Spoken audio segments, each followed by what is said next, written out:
Welcome to the information briefing for what we're calling the Act 90 Working Group. It's August 16th, 1 p.m. We're having this information briefing by video conference. Welcome to everyone who is here today. For logistics, if you have any concerns, you can certainly use your chat function to ask any technical questions. All the participants, you can just keep yourself muted unless you have something to say, and please unmute yourself. You can share the screen if you need it. You've got that capacity. I want to go through and just welcome everyone and ask everyone to introduce themselves, and then I'll go through the agenda for today. First, I want to acknowledge that my co-chair, Senator Lorraine Inouye, is not able to make it today to join us, but on her behalf, we do have Brad Knowlton on her committee staff that is joining us. We have my vice chair, Pat Bronco, Representative Bronco is here, and we have Senate Water and Land Vice Chair, Senator Gil Keith Agaron joining us for today as well. I want to acknowledge Suzanne Case, Dlnr Chair, being here today. David Smith, Russell Suji, David Smith, who is a DOFA Administrator, Russell Suji, Land Division Administrator. I can go through the list, but I'll defer to you, Suzanne, if you would just introduce the rest of your team, and then I'll go to Department of Agriculture. But please go ahead, Suzanne. Sure. Good afternoon, Chair and working group members. Thank you for having us. Let me just briefly introduce our Dlnr folks here who are a lot of experts on this area, and ask you all to just really quickly introduce yourselves and then also rename yourself with your Dlnr and your division and your full name. That'd be helpful. Okay, Russell. Russell Tsuji, Land Division Administrator, and with me I have Kevin Moore, my Assistant Land Division Administrator, as well as Ian Hirokawa, who assisted on this act. Thank you. And also Gordon Height, who is Hawaii Island Land. Is Gordon joining? Okay, thank you. Yeah, sorry, Gordon. I knew you were off, so I forgot that. Okay. No, I'm okay. And David Smith is our Dlnr Division of Forestry and Wildlife Administrator. Yeah, good afternoon. David Smith, Administrator with the Division of Forestry and Wildlife. And we also have Steve Bergfeld, who's Hawaii Island, the Division of Forestry and Wildlife. And then, of course, we have Bob Masuda, our Dlnr Deputy, First Deputy. Thank you. Very good. Thanks very much for the whole Dlnr team being here today.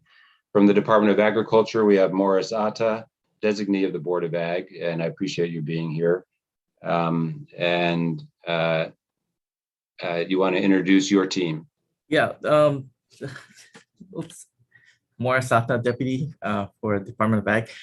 Basically, for today, we kind of kept it small and tight for the people who are actually working on this. So it's myself on behalf of the department, and Linda Murai, who has been very critical for actually handling a lot of the logistics and day-to-day workings of the transfer matters. Excellent, excellent. All right, well, I appreciate that. Thanks for everyone being here today. Is there anyone who is on here that is not introduced?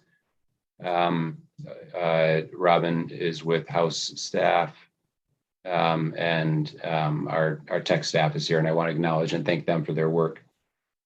Okay, let me just acknowledge that the Act 90 itself is set up, this working group was set up by what is Act 139, House Bill 469 that passed last session. And the working group was set up specifically to ascertain the process and status of the transfer of non-agricultural park lands from Department of Land and Natural Resources to the Department of Agriculture pursuant to Act 90 of the Session Laws of Hawaii 2003, and Chapter 166E HRS regarding non-agricultural park lands. So that's the first thing, is to ascertain the process and status of the transfer of these non-ag park lands from DLNR to DOA.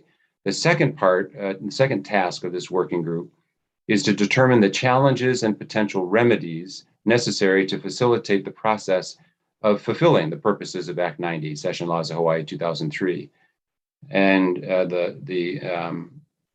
we're going to seek to do two major tasks. The first is to characterize the status of Act 90 implementation by getting a report on land transfers. What is the process that DLNR and DOA go through to determine which lands are eligible for transfer pursuant to Act 90? What's DOA's process for evaluating lands, DLNR's process, and then what is the transfer process? We want to understand better the status of the transfers, the list of ag lands which have been transferred already, and the list of lands which are still held by DLNR, but DOA requested them. And we also try to understand for ag lands that are managed by DLNR, some understanding, better details about how each of these are characterized in terms of food production, ecosystem services, and including reforestation, habitat conservation, cultural use, public access, recreational use, and other considerations of DLNR. And also, how are each of these parcels characterized in terms of management activities that DLNR is doing on these lands? We'd like to understand that better. So this is really basically putting together a status report of each department. And we want to understand how you interact with your lessees. You know, how does the DOA non-ag park land management framework, how does it work? You know, what is the DLNR pastoral lease management framework? How does it work? So that's the purpose of this meeting, is to get your presentation, have some opportunity to respond to questions from members. In a week's time, we're going to have our second meeting. It's a hearing of the same working group, at which time we'll have testimony from lessees to give us their perspective on their experience with DLNR and DOA with their pastoral land leases. So that's our plan. And so what I'd like to do first, it's okay for me if Department of Agriculture goes first or DLNR. I don't know if between the two of you, if you had a preference, but I'd like you to, open the floor to you to describe, what is your transfer process, your status of transfers, and the status of those lands. Chair Case, Deputy Director Atta, perhaps Morris, would you go ahead first? Sure. Apologize. We didn't prepare any PowerPoint presentation, but we sort of responded to kind of the main points that were being considered by the committee, and provided written response and a spreadsheet showing where our records show that the transfers are at this point in time. And basically, we understand that because of the nature of the committee, we wanted elaboration of how the Act 90 process is working, and I'm not sure how much we need to go into the legislative history behind it and where we are with respect to that. But we note that it began in 2003, and that the Act contemplated transfer of all lands suitable or appropriate for agricultural use to be transferred from DLNR to DOA. And more recently, there's been issues regarding the suitability of pasture lands and whether or not unencumbered lands were part of that equation. But that discussion is ongoing, and we continue to work with DLNR to facilitate the transfer of any lands that both departments deem appropriate for transfer. So going forward on the transfer itself, the DOA process for the transfer is basically that we rely on the mutual development of lists of parcels that fall into the category of appropriate, lands to be transferred. And The actual transfer requires approval by both the Board of Land and Natural Resources as well as the Board of Agriculture for the transfer to occur. In order for our staff, upon receiving the lists of parcels that are being proposed for transfer, our staff is tasked with conducting due diligence review of the parcels to determine the suitability of those parcels for ag use and whether or not there are specific conditions which would make it inappropriate or unsuitable for the Department of Agriculture to manage. And so some of the criteria and I guess some factors that our staff consider are whether or not the lessee is in full compliance under the existing Dlnr leases that are in effect. And one of the conditions that we also consider is that compliance means that they are not in arrears of any payment of taxes, rents, or other obligations that are owed to the state or the county. Their operation of considerations that are also looked into. And we are looking to see whether or not they are economically viable. And according to the ag leases that are issued under Dlnr, the majority of the income needs to come primarily from farming activity on the land. And, in terms of suitability, the acreage size needs to be a minimum of 1 to 2 acres or larger of actual farmable area for it to be really an appropriate transfer or use. Let's see. In order for it to be suitable for farming, other factors such as topography, soil quality, and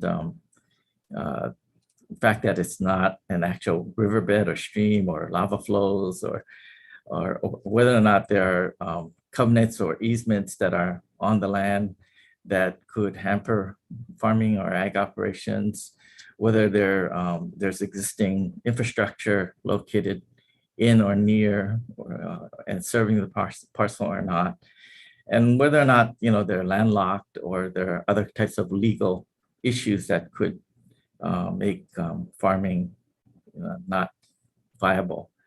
Zoning is also an issue that's looked at. There's, while ag is allowed on, several different types of zoning, conditions, that needs to be evaluated in the context of all the other previously, identified factors. And so that's basically the due diligence review that's conducted by our staff once we have a set of targeted parcels. Assuming all of that is suitable, we bring the recommendation to the Board of Agriculture to accept the transfer. And upon the approval of the board, we then move forward with the initiation of the set aside with Dlnr.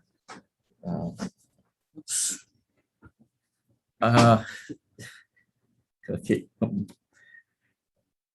Sorry, I had my lap. I'm on my laptop. I forgot to plug it in. Let me plug it in real quick.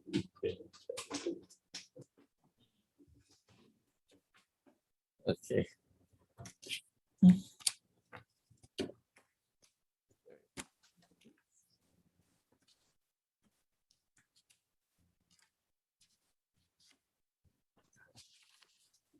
Okay, so in terms of the status, sorry about that.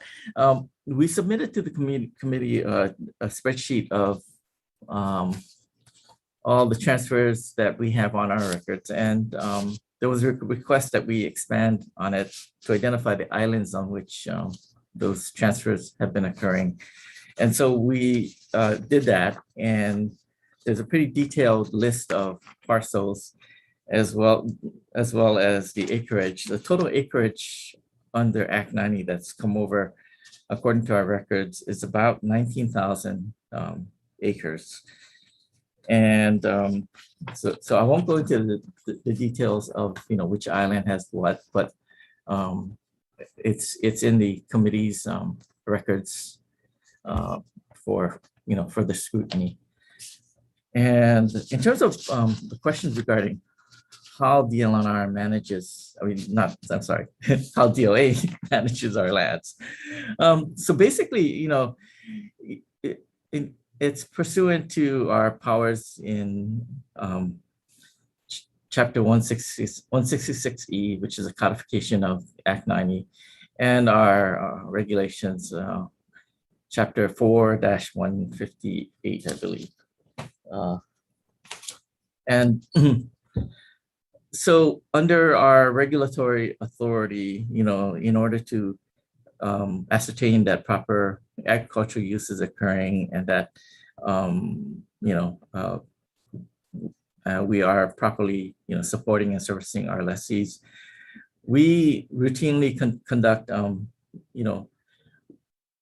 annual inspections. And unfortunately, due to staffing shortages, we haven't been able to actually conduct annual inspections, but we do send people as frequently as possible to all of our parcels that we manage. A lot of our additional site visits or inspections are conducted based on an as needed or complaint-based basis, where allegations that something is occurring needs to be verified, and our staff could go out and verify whether or not those are issues or violations which need action. And so our enforcement is primarily based on those types of reportings, and we do constant review of lessee accounts to ensure that they are current on their leases and property taxes and all of the other terms of the lease terms. And we assist our lessees whenever they need changes to their use of the property, including approval of proposed construction or installation of improvements, or if they have a need to assign the lease or terminate the lease prematurely, or if they need for for purposes of improving their operations, an extension of the lease, and to amortize any costs of improvements based on that. So that flexibility is something that our lessees have found very, very helpful, and so for their operational needs. We also, in terms of actually issuing the lease, we are by statute required to rely on independent appraisals to determine lease rents. We're fortunate in that because our department's mission is limited to agriculture, that we have been able to advise our appraisers that is a limiting assumption that they can use in terms of determining what the ultimate current rental values are. And I believe that has played a part in, deriving lease rents, which are perceived by some as more favorable than fair market rent. And whether or not that is true, that's for the appraisers to argue about. But that's where our lease rent valuations are derived. And in terms of the vacant parcels that we have received from Dlnr, or that we subsequently have due to or terminations or otherwise, we have the active process of, while the default process is the public auction bidding process, we also do have the authority and the capability to negotiate directly when a finding of a public purpose has been found by the Board of Agriculture. So that gives us some flexibility in terms of working with both current and new farmers on ag lands.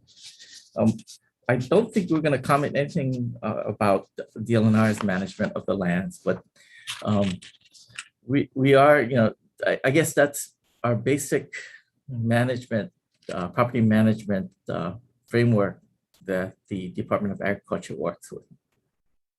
And with that, open to all any questions.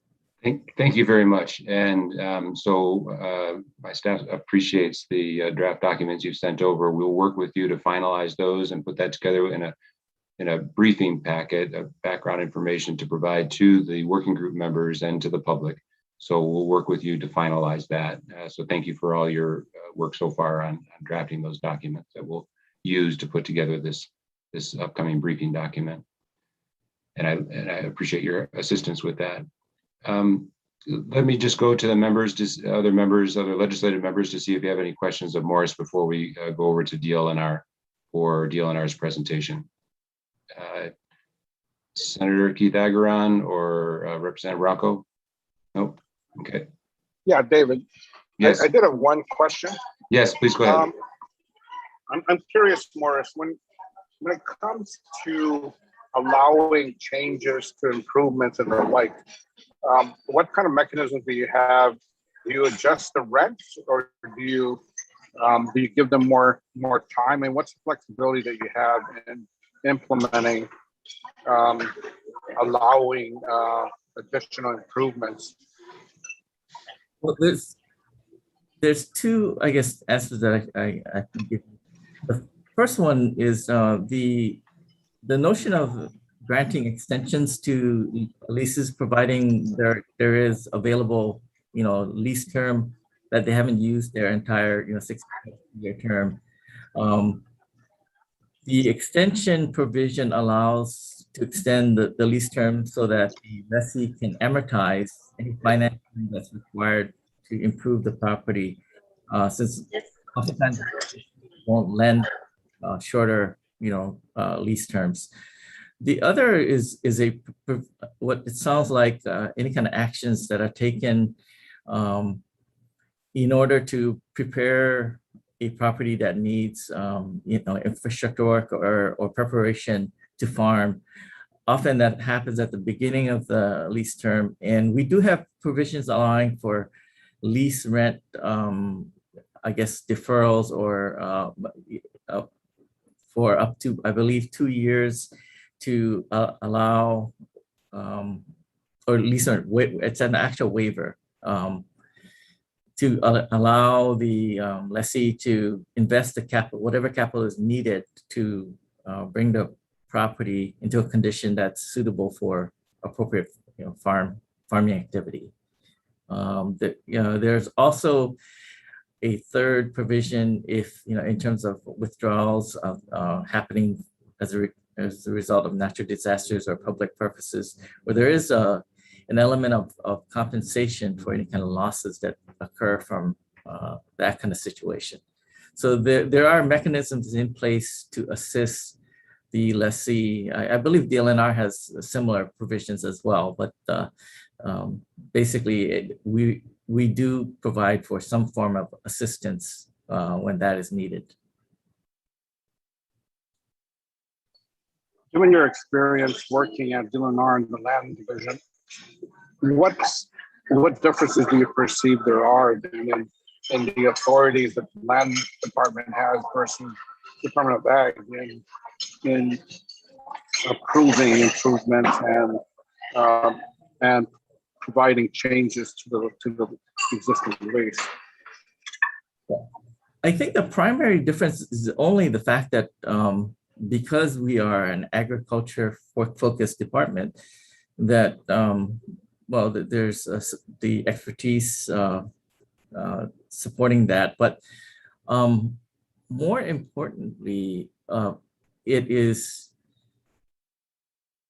Let me think about that, because I do think that land division has significant latitude in terms of what they can and cannot approve in terms of the improvements. For us, our focus just tends to be how it supports the agricultural activity that's on the property, and what the financing needs are primarily, and I think we bring an understanding of agricultural practices that helps in that communication with our lessee. But in terms of actual power and authority, I think they're very similar. And I assume then that any limits and extensions would still be based on what the statutory limit, meaning you can't provide a longer term than what the statute already allows, right? Yes, that's limited by the statute and license.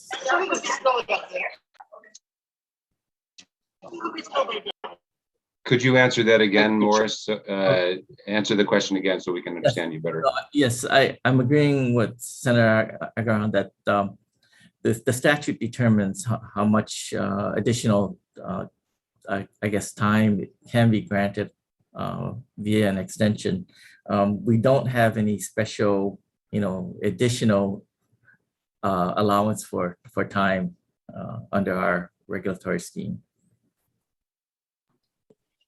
Yeah, thank you, Chair. Certainly. Thank you, Senator. So just to be clear, so you have the authority to do lease extensions, but only up to the statutory limit that's for that type of land. Is it? So it's different between ag park land and non-ag park land. Is that correct?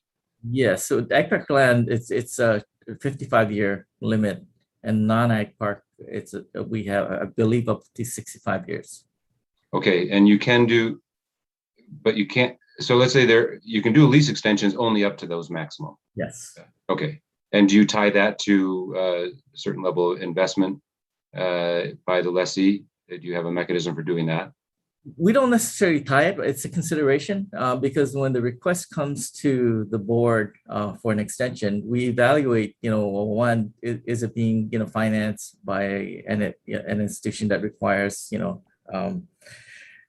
requires the additional time to amortize the cost of the improvements going in. And if they can't get financing because of that, and an extension will meet that requirement of the financial institution, then the extension is granted usually. But that's something that's determined by the actual specific circumstances of whatever is being requested and how much time is actually required to fully amortize the financing. Understood. Thank you very much. Any other questions from legislators or other, if not, other working group members? Dlnr, do you have questions for DOA at this point before we go to your presentation? Chair Case, do you have any questions for Morris? I just wanted to ask our land division folks to just clarify on this question of lease extensions. I think we have the same up to the maximum, which is 65 years on non-ag park, if necessary to amortize a mortgage or improvements, but there's a time limit on those improvements. Is that right? Is there like how far you can look back to ensure that it's amortizing basically current improvements? This is Russell. Let me try and answer that. Typically, we look for future improvements.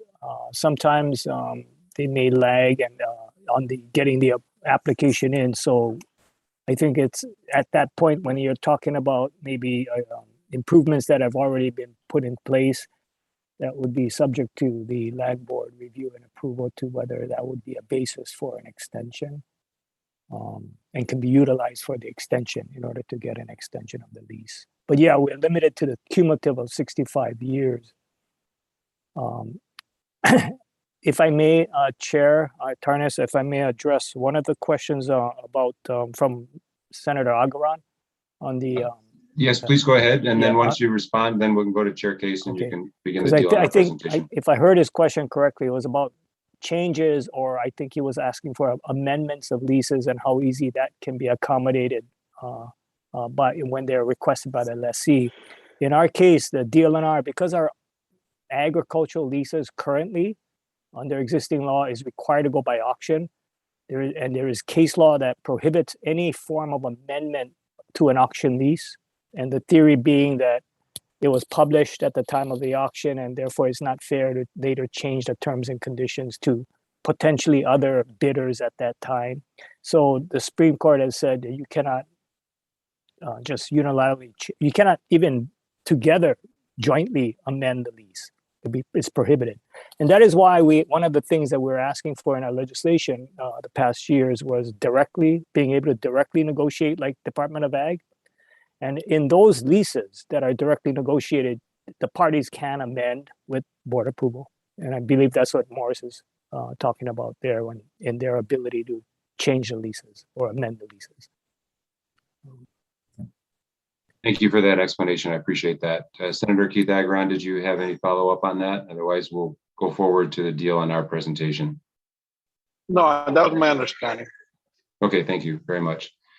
Okay, there being no further questions to Department of Agriculture. Thank you very much, Morris, for your presentation, and we'll circle back with you. Now let's turn to DLNR, and if I could ask Chair Case to begin. Thank you. Thank you very much. And if okay, I will share my screen. I have a similar presentation to Morris's, and ready to go.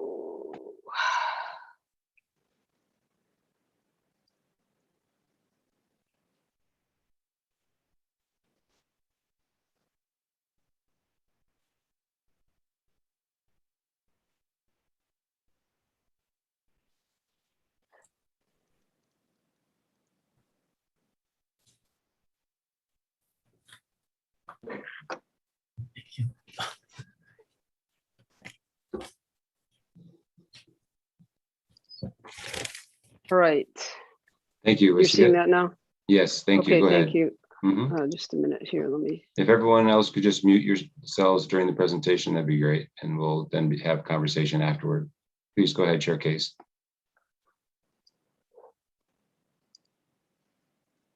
Okay, so just to summarize,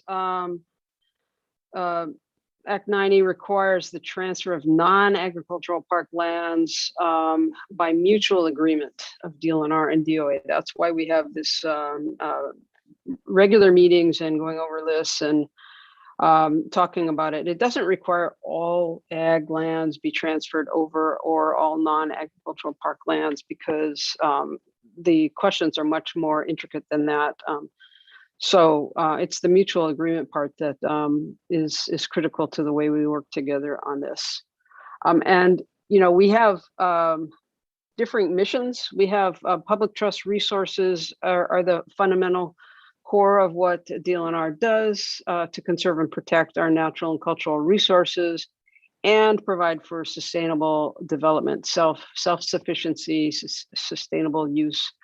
And that's the core of our public trust responsibility. And the Department of Ag has a constitutional requirement to pursue agricultural self-sufficiency and promoting diversified agriculture. So those are both constitutional requirements, and we are both agencies are dedicated to fulfilling those constitutional requirements. It's very consistent with the Governor's Sustainable Hawaii Plan, including doubling local food production and biosecurity and watershed management in particular, and renewable energy, as well as marine management.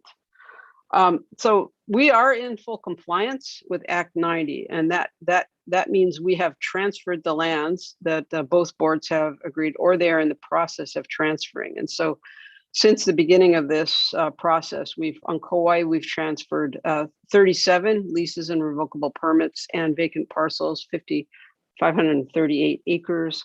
Oahu, it's 88 leases and permits and parcels, 1,400 acres.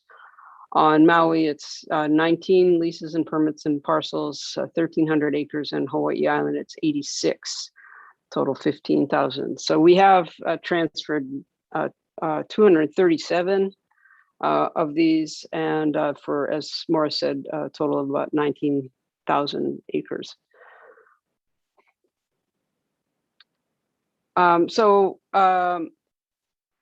the parcels where Department of Ag has identified them for possible transfer, and where we don't agree, the reason is that because we're Those parcels are also important for our public trust forestry and wildlife and recreational use required to protect. And so we do this very, very careful parcel by parcel analysis, and we can talk about that more in detail.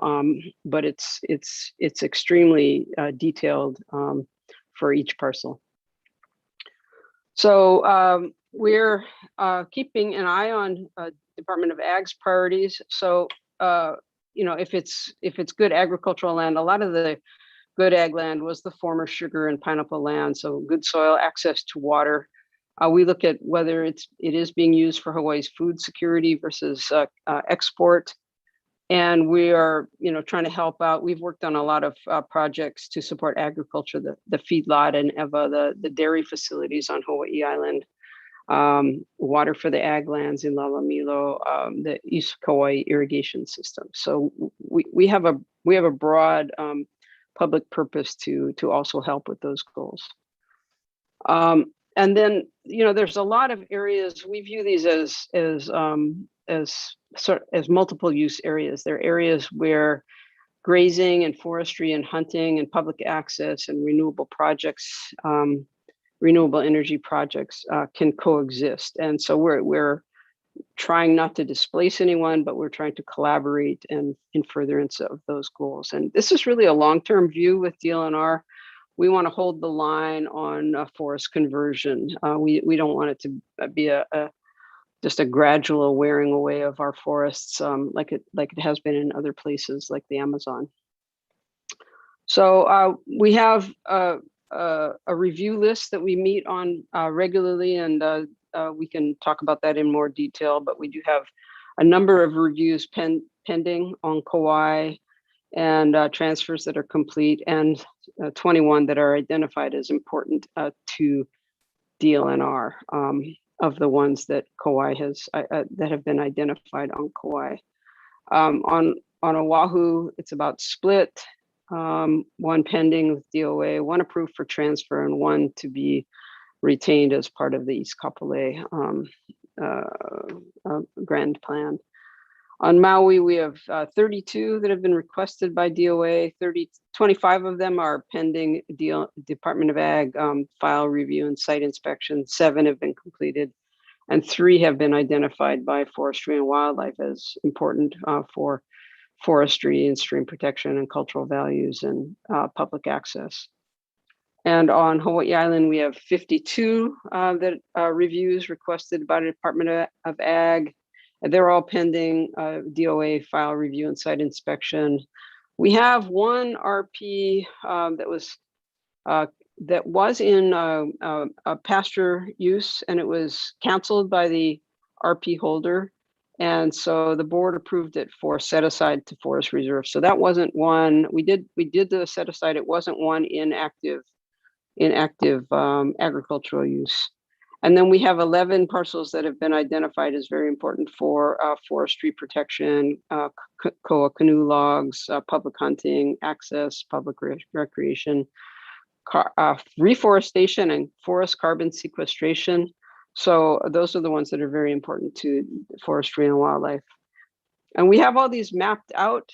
So you can see a large number of parcels have already been transferred to Department of Ag, many of them early on. There's another group that we both agree on, and they're in process. And there's some parcels that Department of Ag wants, and we agree are appropriate for transfer, but we need access easements. And so that's a matter of working out the details of the access.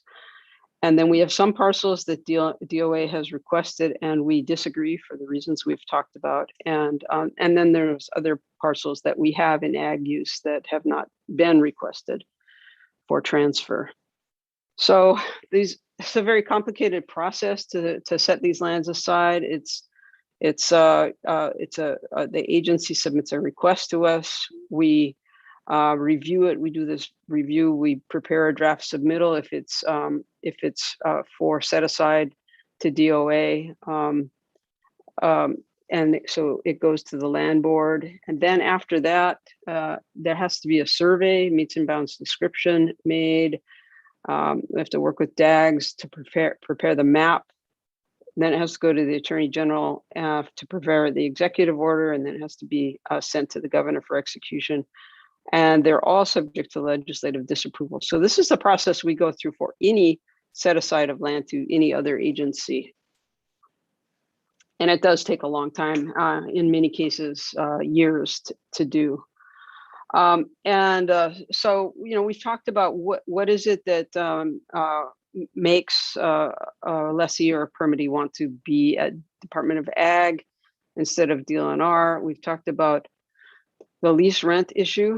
We appraise at highest and best use. DOA has quite a bit more flexibility. We have flexibility in revocable permits, but not really in the leases.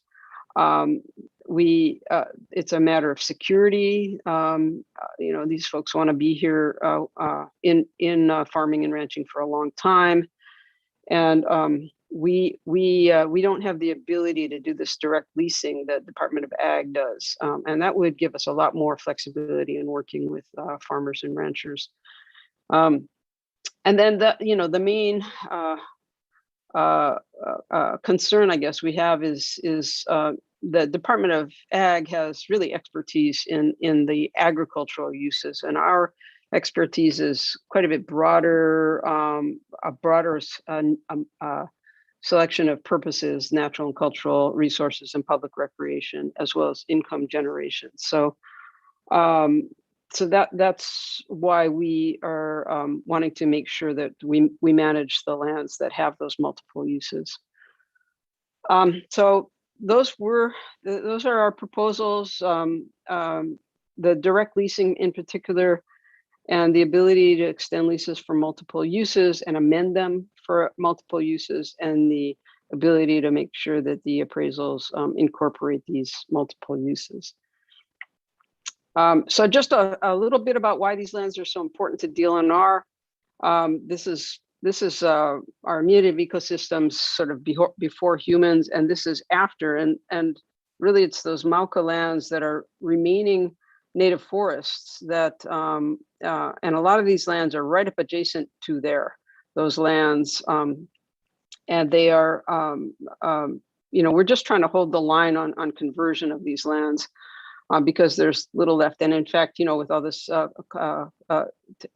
serious climate change situation, we all need to actually expand where we can that forest footprint through reforestation.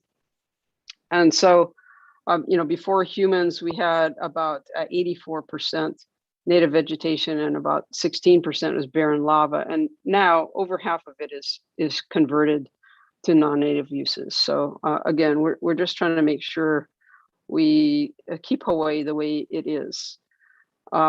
A lot of these lands, as I said, are in this buffer zone between the upland forest and the more urban areas and rural areas. And this is where we manage land in our forestry and wildlife, forest reserves and natural area reserves and game management areas and sanctuaries. So that is our job, and that's why a lot of this has so much overlap. And of course, we work in the watershed partnerships, and a number of ranchers are actually members of the watershed partnerships.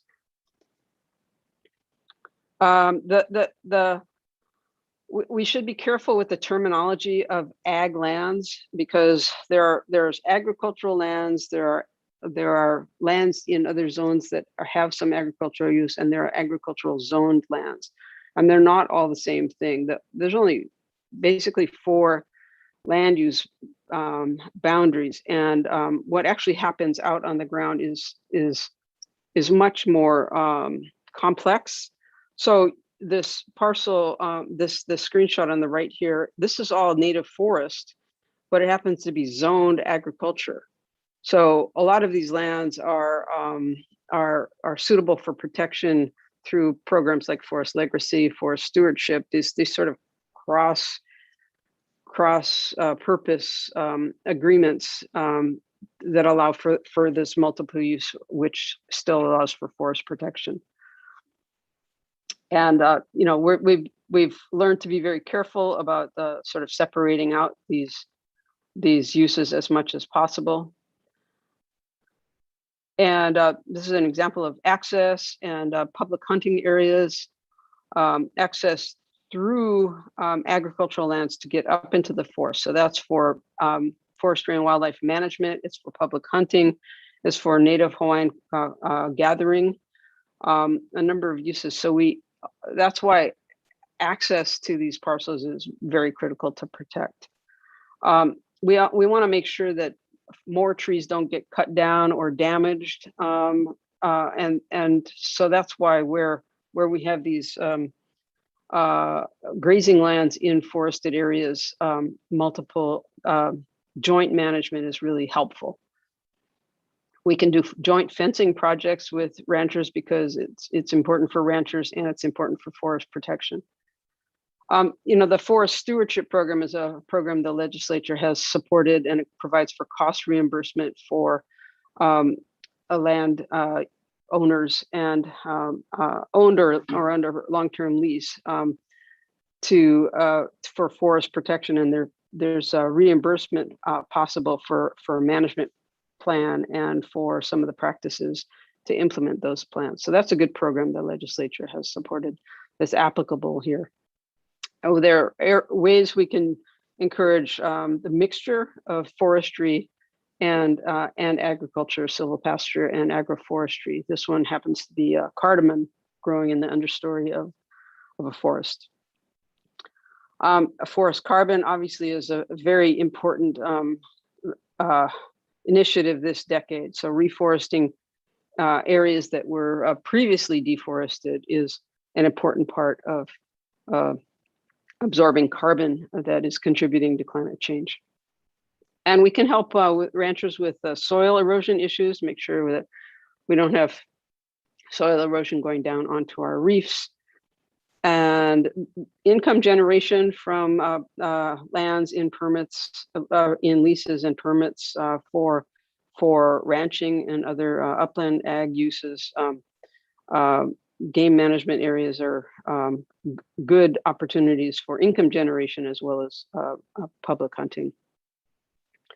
So this is just an example of the lease, a map of the leases and revocable permits on Hawaii Island and how the breakdown is in terms of the forested areas. So you can see that's a very integral part of the forest buffer area. And that's it for my introduction to this topic, and we are definitely available for any questions. Thank you very much. I appreciate that overall coverage and that you're available for questions. Let me turn to the other legislative members. Vice Chair Branco, any questions? Okay, and Senator Keith Agaron, any questions for Dlnr or DOA? If he's got further questions, he can, Senator Keith Agaron certainly can join us. Let me just ask, I wanted to get clear on this issue of negotiating lease rents as opposed to public auction. Morris, you said that you can negotiate directly versus public auction. Can you do it in all cases? And I guess because Chair Case, you seem to indicate that they can negotiate directly in general for any kind of leases. I just want the committee to understand that better. Yeah, so you know, the ability to directly negotiate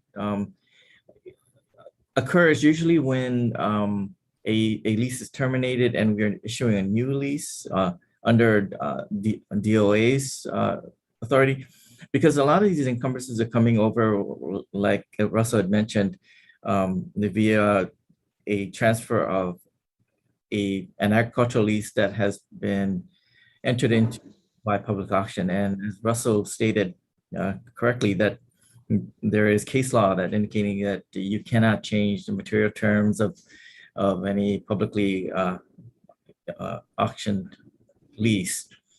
And because of that, it can be it can pose some challenges, but we do, under our statute, once we're executing a new lease, under DOA, have the ability, upon a finding of some public purpose, to go the direct negotiation route. Again, our process is also by default the public auction process, unless we have a specific finding that it's in the interest of the public to directly negotiate. One thing that I did not mention that I really should bring up here is we also have the ability to entertain a conversion of the transferred Dlnr leases to a DOA lease under specific terms. Usually, I believe there has to be approximately, I need to actually look at the statute for the specific terms, but the conversion requires that I believe that there be less than 10 years left on the Dlnr lease. And we can, at that point in time, basically terminate and negotiate a new DOA lease to facilitate, or mitigate against any kind of disruption of ag activities that may be going on those properties. So that is another mechanism that we have that helps farmers get better terms if it's possible. Okay, thank you for that further explanation. Appreciate it. Questions for Chair Case? Any? If not, Chair Case, did you want to add any more? Any of your team wanted to bring up anything in particular? Yeah, I mean, again, I'll just see if Land Division wants to add anything on the lease conversions. We do have more flexibility on revocable permits, but not on leases. The public auction leases are very, very strict, and so we can't amend those terms. Okay, all right. I see that Senator Keith Agron has his hand up. Senator, please go ahead. Do you have a question? More Chair Case. For parcels that were on revocable permit at the that have been transferred, were those converted into long-term leases at DOA, or is that something that being contemplated? Senator, we're having a very difficult time understanding you. It sounded like it was about. You may have understood what he said is. Senator, go ahead, Chair. I think he can correct me if I'm wrong, but I think what he was saying is for the ones that we had under revocable permit and that were transferred over to DOA, was DOA able to put them directly into a long-term lease? And Morris can answer that, and you can tell me if I'm misunderstanding your question, but yeah, I think they can right away. DOA can right away do a DOA lease on parcels that come over via revocable permit. Is that right, Morris? Well, assuming that was a question, that we definitely immediately go to a that hasn't happened in all of the situations, and I need you to confirm with staff, but basically we're treating it as just the request and issuance of a brand new DOA lease when we convert over from a revocable permit. And again, if a person on that property with a revocable permit has a good reason why they should be asked to, or they should ask for direct negotiations to possibly ensure that their operations continue, then that's I guess an argument that we have to pose before the Board of Agriculture, and they can determine whether in fact or not there is a public purpose to supporting that direct negotiation option. So in the way it can work, then is you have somebody on a revocable permit who wants a long-term lease. At Dlnr, you have to go through a public auction process, and if you transfer it over to DOA, you can do a direct direct lease without going through that process. So the same permittee can convert to a long-term lease. Yes. Okay, thanks for answering that. And maybe Senator, if you want to follow up. No, that answered my question. I was just curious. I from what Morris described, I thought that was a possibility, and perhaps viewed as an advantage in moving certain parcels that are right now are in revocable permits, and to give the lessee a more secure land holding, I suppose. Sounds like that is a possibility. So thank you, Senator, for those questions. Any other questions for DLNR, or we can go?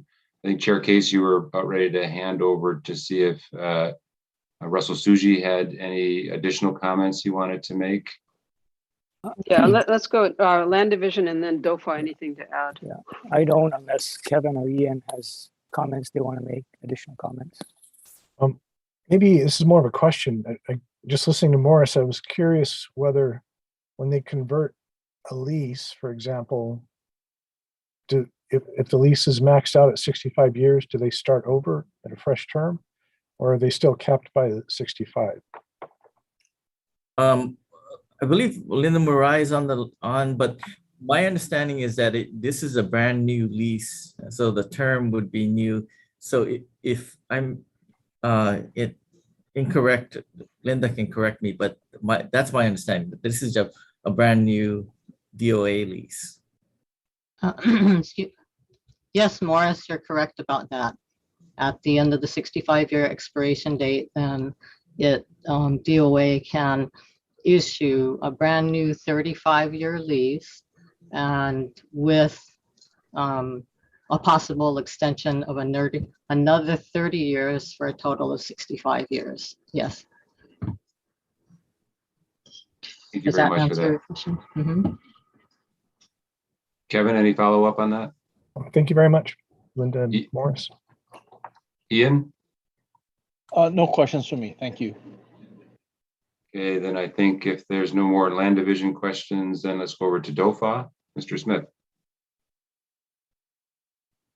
Yeah, hi. Not so much a question as just an example of one of the reasons that we want to keep some of these properties in our inventory is that South Kona parcel where it was just being used for years for access by a lessee, and then they gave up their lease and walked away from it, and we were able to convert that into a forest reserve, and it has a lot of native forest attributes, and so that was a good one. We're not looking for confrontational takeovers. We're just looking for being in position to take advantage of opportunities as they present themselves.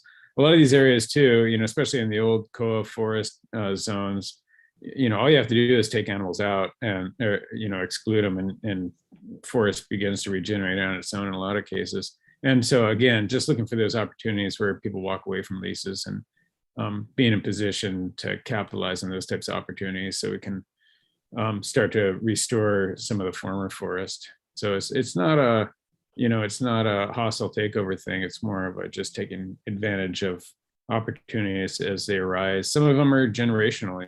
It takes a long time. We work with ranchers and have done so for many years, and on a partnership basis. So that will continue, and we just want to be in position to be able to make transitions as they naturally occur. Thanks. Thank you. Others or questions for land division or DOFA?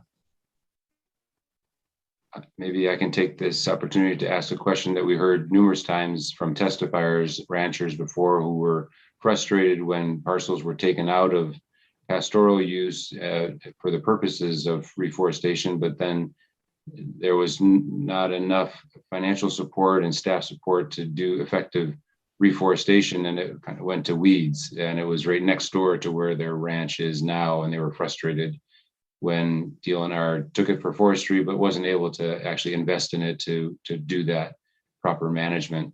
Is that something, a challenge that you face? And can you talk about that? Well, I'm not aware of the exact circumstance you're talking about, but I know there've been some, I don't know of ones that we've taken back at our behest, but there have been parcels that were taken, for instance, for the Daniel Inouye Highway, encroached on Palila critical habitat, and the state was forced, in order to implement that highway, we were forced to take back some pasture parcels to make up for that loss. So it wasn't really at our behest that was done. And we were kind of in a position where, from a legal standpoint, there had to be a trade-off, but we weren't in a position to do that reforestation right at that time. So I know there's been some concern about those types of things, but the ones that I know of like that are driven by other pressure and forces than us internally. Understood. Thank you for that explanation.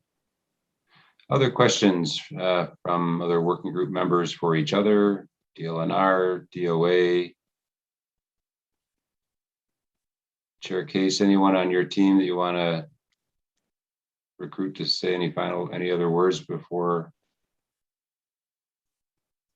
Anything to add? Steve, Bob, Gordon? Okay. Well, my goal is to put together a briefing document with information that is vetted by Dlnr and DOA, so that it is something that can be released to all the working group members and to the public. So we need to work on that with you based on some of the initial information you provided to us, and we'll need to work with you over the next couple of weeks to pull that together so we can release it to everybody. So I appreciate your kokua on that, because we really want to have everyone with the same information so we're clear on what we're talking about and how we're making these decisions. Okay, any last call for questions from anyone? Otherwise, what I'd like to do is to make an announcement of the next meeting. So on Monday, August 23rd at 1 p.m., we'll convene for purposes of hearing testimony from lessees. And Dlnr and DOA lessees are invited to share their experiences with each of the departments, lease management programs. The hearing agenda has been posted on the Capitol webpage and on the state calendar. And so we are requesting DOA lessees, Dlnr lessees, and other public members to speak about their experiences. So that's our next meeting. Please put that in your calendar. At this time, I'd like to just ask out loud to give the opportunity for any member of the public, if they'd like to testify. Now is the time to let me know. Is there any member wishing to testify? I do not see any. So there being no public testimony, if there's no further questions from working group members of each other, I want to thank everyone for coming to today's meeting, today's information briefing. Please join us next week to listen to the lessees and our questions of the lessees. And then in the meantime, we'll work, our staff will work with your staff to put together that briefing document that we can distribute to everybody. Any final comments, Chair Case, Deputy Director Atta? Nope. Thank you very much for the opportunity to have this discussion. We appreciate it very much. Yeah. Certainly. Yes, thank you. Same here. No further comments, but appreciate the opportunity to work with everyone. Great. All right. Well, thank you very much. Thanks to all the working group members and our extended team for being here today. There being no further business before the working group today, I declare this meeting adjourned. Thank you. Aloha, everyone.